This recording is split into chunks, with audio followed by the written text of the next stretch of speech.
प्रिय विद्यार्थियों, मैं Suresh Kumar, professor in ABST Lohia college Churu. आज मैं आप लोगों को इनकम टैक्स के ऊपर चर्चा करेंगे। इनकम टैक्स का जो पेपर चलता है वो MCOM और BCom पार्ट सेकंड में काफ़ी कुछ मिलता जुलता है। अतः विद्यार्थी जो BCom पार्ट सेकंड के हैं और MCOM फाइनल के हैं, वो दोनों ही विद्यार्थी इसका ध्यान से उपयोग करें। दोनों के लिए ये उपयोगी है, दोनों के सिलेबस के अनुसार है। सर्वप्रथम आपको नए सत्र की शुभकामनाएं प्रेषित करता हूं।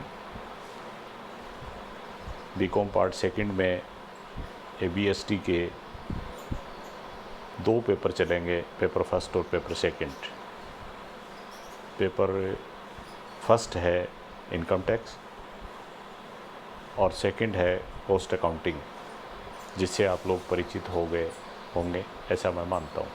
इसी तरह से MCOM फाइनल में जो मैं आप लोगों को पढ़ाऊँगा वो है टैक्सेशन और टैक्स प्लानिंग। इसका दोनों पेपर्स का सिलेबस सेम तो नहीं है, लेकिन काफ़ी कुछ मिलता है। और MCOM टैक्सेशन और प्लानिंग के पेपर को करने के लिए सेकेंड ईयर की इनकम टैक्स का अध्ययन आवश्यक है। अतः सेकेंड ईयर के विद्यार्थी ये ध्यान से नोट कर लें कि ये सेकेंड ईयर वाली जो इनकम टैक्स है वो आप लोगों के आगे चल के MCOM में भी काम में आनी है।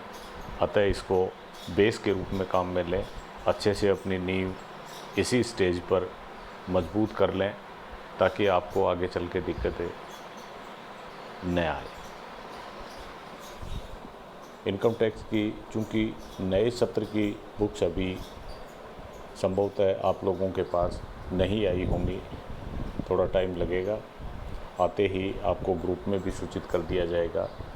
तो जो ही पुस्तकें आ जाए आप लोग उसको उपलब्ध कर लें। जब तक आपके पास में पुस्तक नहीं है तो आप अपने किसी पुराने साथी से जो पिछले साल BCom पार्ट सेकंड में था इनकम टैक्स की बुक, उससे ले सकते हैं और थ्योरेटिकल पोर्शन उसमें कुछ देखा जा सकता है।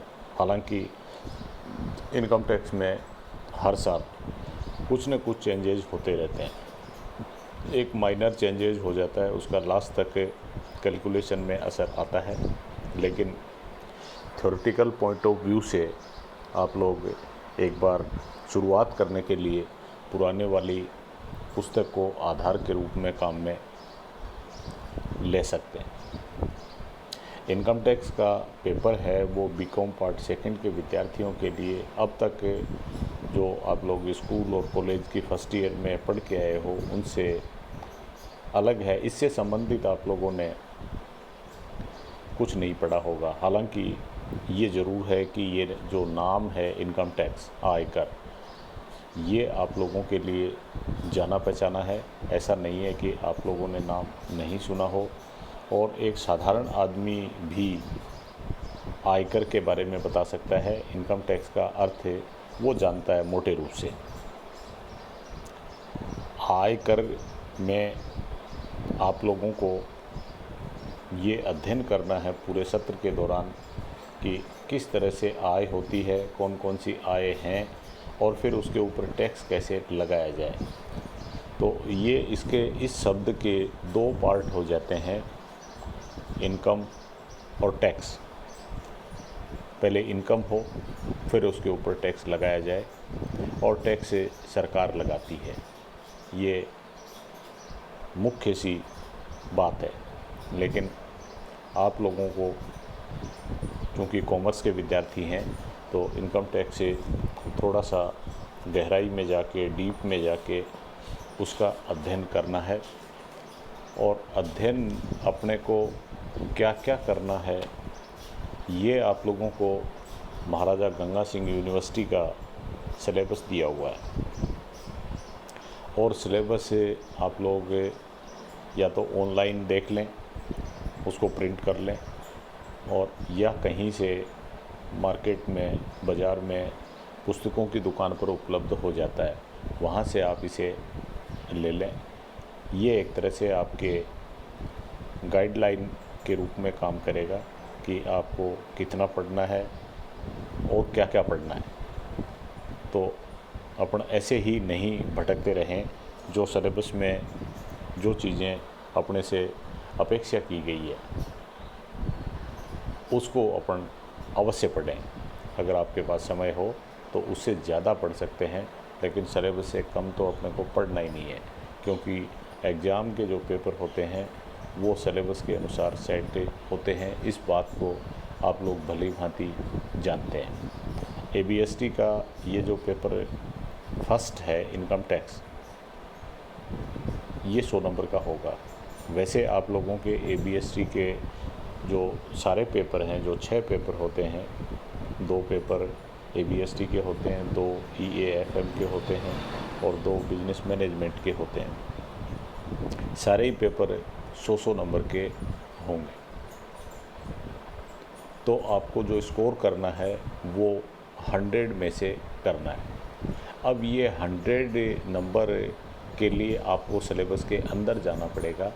तो अपन सिलेबस देखेंगे कि सिलेबस आपको क्या कह रहा है। सिलेबस आपको ये बता रहा है कि आपका पेपर है, ये है फर्स्ट। तो आप जहाँ भी आपको ये पूछे कि ABST का कौन सा पेपर है, तो ये पेपर फर्स्ट है और इसका नाम है income tax law and accounts. Income tax law and accounts, ये पेपर फर्स्ट टैक्सेशन और इनकम टैक्स हो गया। अब उसके बाद में फिर मैं आता हूँ इसके सिलेबस के ऊपर, जिसके आधार पर अपने को अध्ययन करना है। वो सिलेबस वैसे यहाँ यूनिट वाइज दे रखा है। आगे अपन देख लेंगे कि यूनिट्स के ऊपर अपने को कितना ध्यान देना है, लेकिन यूनिट के अंदर जो चीज़ें हैं, हर यूनिट के अंदर वो अपने को सारी ही देखनी है। यूनिट फर्स्ट के अंतर्गत आपके सिलेबस में बता रखा है इंट्रोडक्शन एंड डेफिनेशन, यानी सबसे पहले इंट्रोडक्शन देंगे और डेफिनेशन। इंट्रोडक्शन में होगा कि इनकम टैक्स क्या है, और फिर उसके बाद में डेफिनेशन मानी होती है परिभाषा। तो इसकी परिभाषा क्या हो सकती है ये देखना आपको। फिर इसी में देखेंगे अपन रेजिडेंशियल स्टेटस। रेजिडेंट मानी होता है रहने वाला। तो रेजिडेंशियल स्टेटस का मतलब होता है रहने वाले का स्तर क्या है, और जिसको कहते हैं निवास स्तर, रेजिडेंशियल स्टेटस, वो देखना अपने को। और निवास के आधार पर जो कैटेगरी होती हैं वो 3 कैटेगरी हो सकती हैं। कोई करदाता निवासी हो सकता है, अनिवासी हो सकता है, असाधारण निवासी हो सकता है। ये 3 तरह की कैटेगरी रेजिडेंशियल स्टेटस में। And incidence of tax, incidence मानी होता है भार। तो कर का भार, कर का भार का मतलब ये है कि कर लगाएंगे उसको वहन कौन करेगा। तो इनकम टैक्स एक डायरेक्ट टैक्स है जो जिस करदाता पर लगाया जाता है वही उसको वहन करता है। वो उसके आगे उसको ट्रांसफ़र नहीं कर सकता, कोई दूसरे व्यक्ति से वसूल नहीं कर सकता। तो ये है इंसिडेंस ऑफ टैक्स, कर का प्रभाव किसके ऊपर पड़ा। फिर उसके बाद में computation of taxable income under the head salary. Computation मानी होता है गणना करना। कंप्यूटेशन ऑफ टैक्सेबल इनकम, कर योग्य आय की गणना करनी है अपने को अंडर द हेड सैलरी, वेतन शीर्षक की आय के अंतर्गत टैक्सेबल इनकम की गणना करनी है वेतन शीर्षक के अंतर्गत। तो वेतन और शीर्षक, ये दो बातें हो गई। तीसरी कंप्यूटेशन। कंप्यूटेशन आप जानते हैं, कंप्यूट माने होता है गणना करना, तो अपने को गणना करने का काम करना है। वो भी किसका? Income from the head under salary. Salary माने वेतन और हेड माने शीर्षक। सैलरी हेड के अंतर्गत जो टैक्सेबल इनकम है उसकी गणना करनी। हर एक कर्मचारी को सैलरी मिलती है जिसको हिंदी में वेतन कहते हैं।